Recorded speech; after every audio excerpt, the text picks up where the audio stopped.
happening in New York City.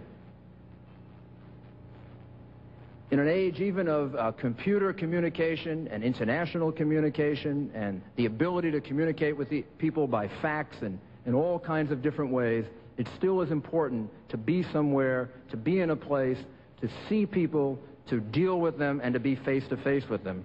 And New York City gives you that opportunity. The Rockefeller family understood that and foresaw that New York was the inevitable home for the United Nations, the geographical center for the voice of humanity. In a brief video introduced by the United Nations Secretary General Boutros Boutros-Ghali and containing some exceptional footage, the connection between the United Nations, New York City, and the Rockefeller Foundation is clearly drawn. So if we could play the video, I really would appreciate your watching it. I think you're going to enjoy it very, very much.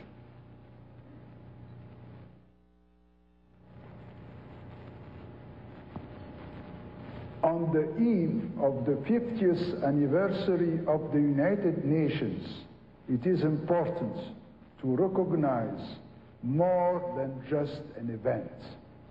Arriving at a critical juncture in history, this anniversary holds immense potential for the peoples of the world. To appreciate, preserve, and strengthen the achievements of the United Nations, to examine new challenges which require creative action, and most importantly, to chart a course for the future. In doing this, it is appropriate to reflect and to draw strengths from the early history of the United Nations. The Rockefeller family embodied the idealism of those years. John D. Rockefeller Jr.'s early backing of the League of Nations in the 1920s demonstrated the Rockefeller family's commitment to international peaceful cooperation. Grants promoting investigations into the narcotics trade and the traffic in women and children, and his endowment of a League of Nations library were evidence of his moral and financial support. While the League of Nations floundered and ultimately failed, its ideals lived on. As World War II was drawing to a close, a new world organization was conceived, the United Nations. This historic footage shows how the concept became reality.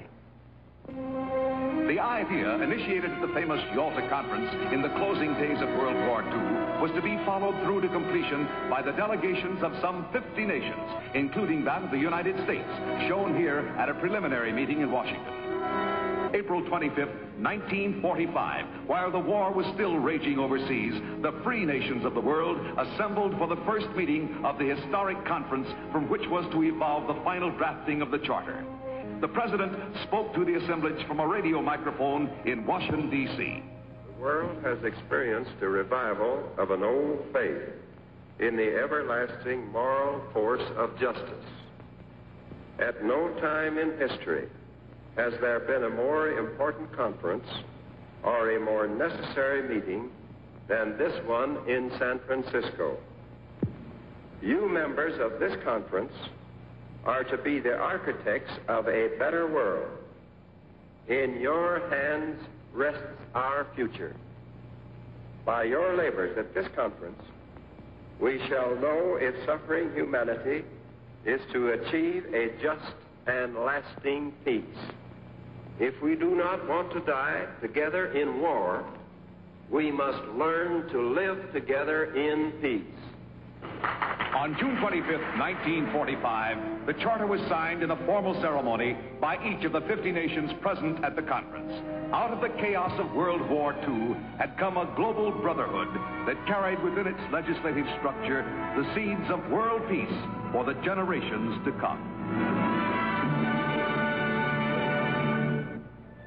Many tasks were set before the young United Nations, including the resettlement of World War II refugees,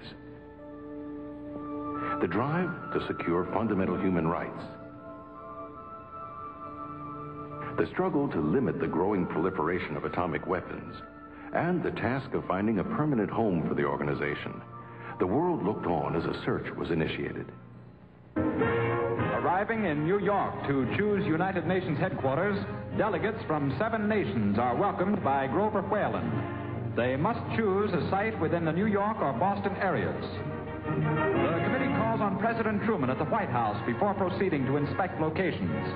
The eastern United States will soon hold the new capital of the world.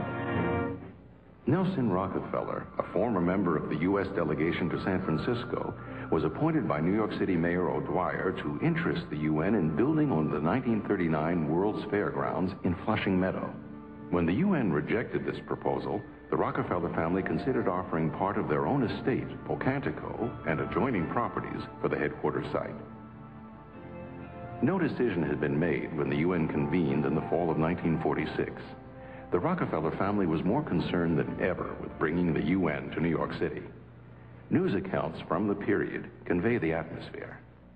As the weary delegates of 54 nations prepare to end their meeting, the world takes stock of recent weeks, highlighted by the beginnings of cooperation. Hopeful signs are the unanimously passed resolution on armaments reduction and atomic controls. And there was big news in the last days as headlines told another story: the gift of a site by John D. Rockefeller Jr. for a permanent world capital in New York. Quickly accepted, the strip along Manhattan's East River is valued at $8.5 million. An ideal site for skyscraper headquarters, the 6-block area extends from 42nd to 48th Street. The Rockefeller family formally presented its gift to the UN in March of 1947.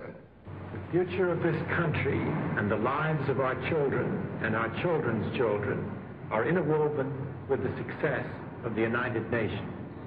In it lies the hope of the people of the world. My father considers it a privilege to have had a part in the development of its permanent home. I'm glad to hand you, Mr. Lee, my father's check. Thank you, Mr. Rockefeller. Mr. Rockefeller, Mayor Dwyer, the United Nations extends its sincere thanks to you and to your father for this magnificent gift. We intend to go ahead and create on the East River site a dignified and appropriate headquarters for the United Nations, which will stand for generations to come as a great monument to peace and security. Your family can be proud of its contribution to this cause. Thank you very much. The Rockefeller gift changed the course of history and brought the United Nations to New York City. It is a gift which gave practical and moral support to the young United Nations, thus enabling it to succeed where the League of Nations had failed. It is a gift which furthered the United Nations mission to help save succeeding generations from the scourge of war.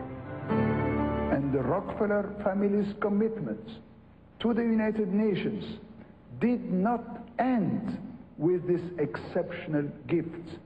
It continues to the present day, and it is personified by David Rockefeller, whom we honor for his dedication to democratic principle, for his dedication to development, and for his dedication to international peace.